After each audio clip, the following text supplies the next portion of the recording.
India आजकल, सच खबर हर पल। ओशो ने आत्महत्या के बारे में बहुत ही खास बात कही है। उन्होंने कहा है कि मैं तुम्हें आत्महत्या का सही तरीका सिखाऊंगा। अगर तुम मेरी पुस्तक मैं तुम्हें मृत्यु सिखाता हूं, इसको अगर ध्यान से पढ़ लोगे तो तुम कभी भी आत्महत्या करने के बारे में नहीं सोचोगे। तुम आत्महत्या के बारे में सोचते क्यों हो? क्या तुम पागल हो या कुछ और? मुझे पता है कि तुम जीवन से ऊब गए हो। यदि तुम सचमुच ऊब गए हो तो आत्महत्या क्यों करते हो? क्योंकि आत्महत्या तुम्हें फिर इसी जीवन में घसीट कर ले आएगी और हो सकता है कि इससे भी अधिक भद्दा जीवन तुमको मिले जैसा कि अभी तुम्हारा है। क्योंकि आत्महत्या तुम्हारे भीतर और भी अधिक गंदगी पैदा कर देगी। आत्महत्या करना दरअसल अस्तित्व का अनादर करना है। अस्तित्व ने तुम्हें विकसित होने के लिए जीवन का अवसर दिया और तुम इस अवसर को बस यूं ही व्यर्थ गंवा देना चाहते हो। और जब तक कि तुम विकसित नहीं होते हो, विकसित होकर बुद्ध नहीं बन जाते हो, तब तक तुम जीवन में बार बार यूं ही फेंके जाओगे। लाखों बार यह पहले भी हो चुका है, लेकिन अब समय है कि अब जागो, इस अवसर को चूको मत। मेरे यहां पर रहकर असली आत्महत्या की कला सीखो।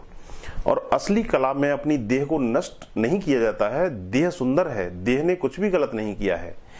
यह तो मन है जो असुंदर है, आत्मा भी सुंदर है, लेकिन देह और आत्मा के बीच में कुछ है जो न तो देह है और न ही आत्मा, और यह बीच की घटना ही है मन।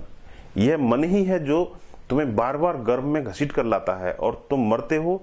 यदि तुम आत्महत्या करते हो तो तुम जीवन के बारे में ही सोच रहे होगे। आत्महत्या करने का मतलब ही है कि तुम जीवन के बारे में सोच रहे हो। तुम ऊब चुके हो, जीवन से थक चुके हो, तुम पूरा अलग ही जीवन चाहते हो। इसी कारण तुम आत्महत्या कर रहे हो, न कि तुम जीवन के खिलाफ हो। तुम सिर्फ इस जीवन के खिलाफ हो सकता है कि जैसे तुम हो वैसा तुम नहीं चाहते हो सकता है कि तुम सिकंदर, नेपोलियन या हिटलर बनना चाहते हो सकता है कि तुम इस दुनिया के सबसे धनी व्यक्ति बनना चाहते हो, और तुम हो नहीं।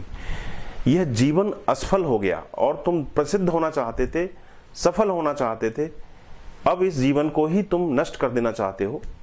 लोग आत्महत्या इसलिए नहीं करते हैं कि वे जीवन से सच में थक गए हैं, बल्कि इस कारण से करते हैं क्योंकि यह जीवन उनकी मांगों को पूरा नहीं कर सका है। लेकिन कभी भी किसी की मांगें जीवन में कभी पूरी नहीं होती हैं। तुम हमेशा कुछ न कुछ चूकते ही चले जाते हो। यदि तुम्हारे पास धन है, पर हो सकता है कि तुम सुंदर न हो। यदि तुम सुंदर हो तो हो सकता है कि तुम बुद्धिमान न हो। यदि तुम बुद्धिमान हो, पर हो सकता है कि तुम्हारे पास धन न हो। और हो सकता है कि कोई हर चीज पाले तब भी वह कैसे मदद करेगा। तुम हमेशा अतृप्त ही रहोगे। हर जीवन में यही बातें दोहराती जाती हैं। देह बदल जाती है लेकिन दिशा वही रहती है। लोग सोचते हैं कि जो आत्महत्या करते हैं वे जीवन के खिलाफ हैं। यह सत्य नहीं है। वे जीवन के प्रति बहुत अधिक लालसा रखते हैं, वे जीवन के लिए बहुत अधिक वासना रखते हैं, और चूंकि जीवन उनकी वासनाएं पूरी नहीं कर सका, इसलिए वे गुस्से में हैं, तनाव में हैं, विषाद में हैं, और हताशा में वे स्वयं को नष्ट कर लेते हैं। लेकिन मैं तुम्हें आत्महत्या का सही तरीका सिखाऊंगा अगर तुम मेरे पास आते हो। देह को नष्ट करके नहीं। देह तो अस्तित्व का सुंदरतम उपहार है, मन अस्तित्व का उपहार नहीं है।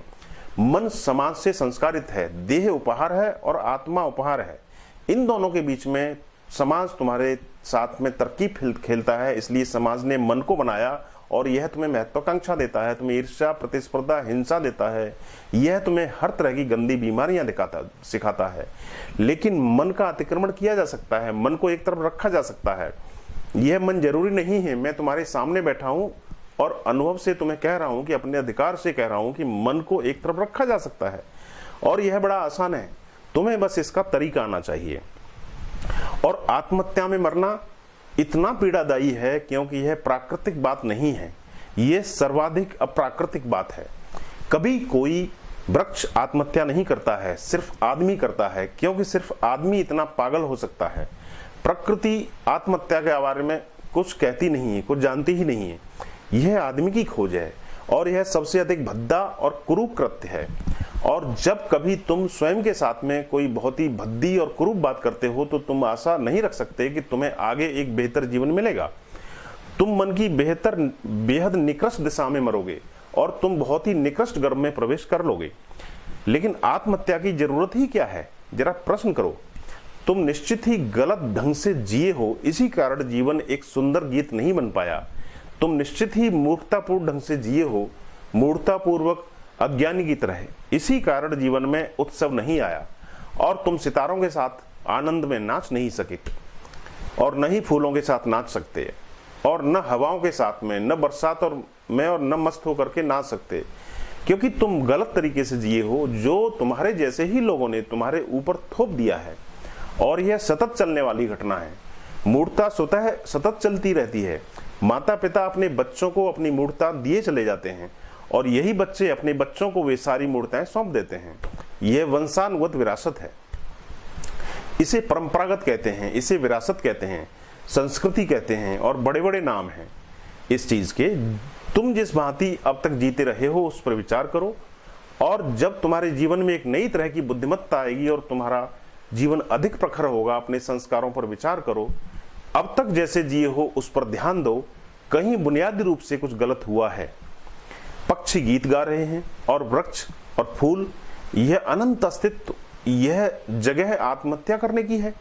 इस जगह नृत्य करो, गीत गाओ, उत्सव मनाओ, प्रेम करो, प्रेम करने दो। और यदि तुम इस अस्तित्व को प्रेम कर सकते हो, यदि तुम इस अस्तित्व के आशीर्वाद को महसूस कर सकते हो, तो मैं तुमसे वादा करता हूं कि तुम कभी जब मरोगे तो वापस लौटकर नहीं आओगे, क्योंकि तुमने पाठ सीख लिया। अस्तित्व कभी किसी को फिर वापस नहीं भेजता यदि उसने जीवन का पथ सीख लिया हो। यदि तुम आनंदित होना सीख लेते हो, तुम स्वीकार्य हो जाओगे, तब उच्चतम रहस्य के लिए तुम्हारे द्वार खुल जाएंगे, तब जीवन के अंतरतम रहस्यों में तुम्हारा स्वागत होगा। इसे ही मैं असली आत्महत्या कहता हूं और इसके लिए मैंने नाम रखा है ध्यान। जी हाँ दोस्तों, ओशो का बहुत ही खूबसूरत प्रवचन बी सेटल एंड नो प्रवचन माला का एक अंश। नमस्कार। इंडिया आजकल, सच खबर हर पल।